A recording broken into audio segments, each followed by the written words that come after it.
Assalamualaikum warahmatullahi wabarakatuh. Perkenalkan, nama saya Eva Murni Putri dengan NIM 05012333166. Saya merupakan mahasiswi jurusan Ekonomi Islam semester 6 kelas F.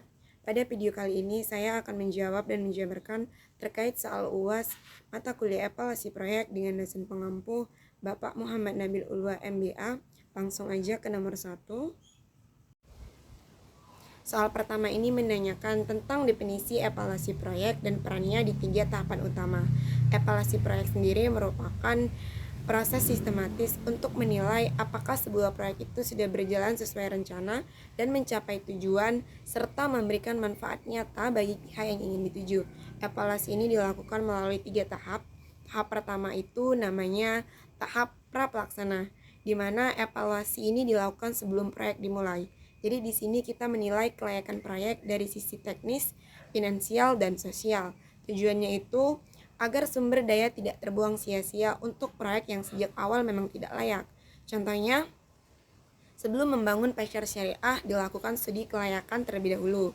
Jika hasil NPP-nya negatif, maka proyek bisa dibatalkan lebih awal. Tahap kedua yaitu tahap pelaksanaan, di mana evaluasi dilakukan saat proyek sedang berjalan. Ini bisa disebut monitoring dan evaluasi atau MONEP.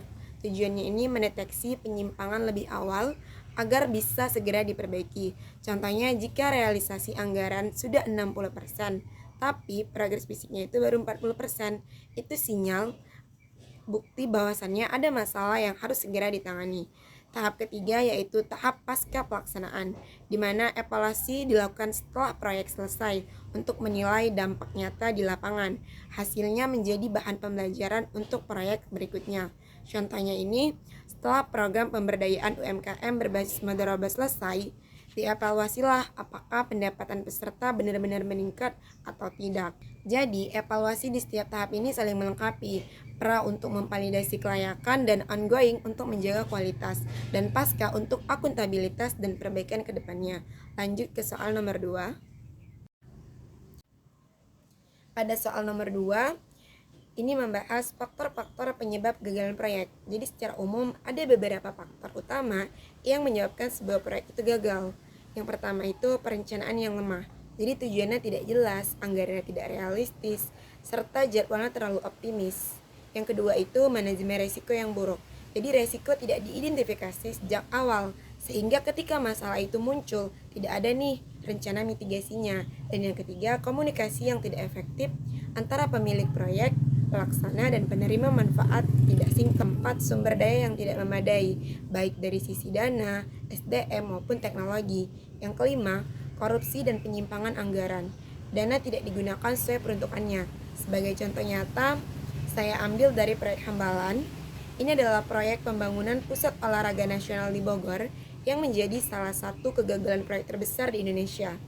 Anggaran awalnya itu sekitar 125 miliar, tapi membengkak menjadi lebih dari 2,5 triliun. Proyek ini terbengkalai dan akhirnya dihentikan. Penyebab utamanya itu adalah korupsi sistemik, perencanaan teknis yang buruk karena lokasi tidak stabil secara geologis, dan pengawasan yang sangat lemah. Dari perspektif ekonomi Islam, kegagalan seperti ini bisa dicegah jika awalnya itu diterapkan prinsip amanah, syurah, musyawarah, dan la darar, yaitu tidak merugikan pihak lain. Korupsi dan perencanaan asal-asalan jelas bertentangan dengan nilai-nilai ini. Oke, next kita lanjut ke soal nomor ketiga, di mana soal ketiga ini meminta saya menentukan aspek paling penting jika saya menjadi konsultan proyek. Menurut saya, aspek yang paling krusial untuk diprioritaskan adalah aspek finansial, karena aspek ini mencakup analisis NPP, IRR, payback proyek, dan arus kas proyek. Ada 3 alasan utama mengapa saya memilih aspek ini. Pertama, aspek finansial ini adalah fondasi dari semua keputusan proyek. Sebaik apapun desain teknis sebuah proyek, jika secara finansial tidak layak, proyek tidak akan bisa berjalan dan dipertahankan. Dan yang kedua, indikator finansial bersifat objektif dan terukur. NPP positif artinya proyek ini menghasilkan nilai melebihi biaya yang dikeluarkan. IRR di atas biaya modal artinya investasi tersebut itu menguntungkan. Ini bisa dipertanggungjawabkan secara ilmiah kepada semua pihak. Dan yang ketiga, dari data kegagalan proyek yang ada, sebagian besar berakar pada mismanajemen anggaran, baik berupa pembengkakan biaya maupun estimasi pendapatan yang terlalu optimis. Sebagai mahasiswa ekonomi Islam, saya juga menambahkan bahwa evaluasi finansial harus memastikan skema pembiayaan yang bebas dari riba dan akad yang digunakan itu sesuai syariah, seperti mudharabah atau musyarakah, dan distribusi keuntungan dilakukan secara adil.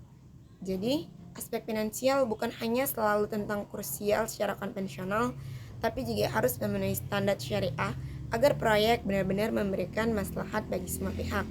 Demikian jawaban saya untuk ketiga soal UAS evaluasi proyek ini. Semoga penjelasan yang saya sampaikan dapat dipahami dengan baik. Saya akhiri, wassalamualaikum warahmatullahi wabarakatuh.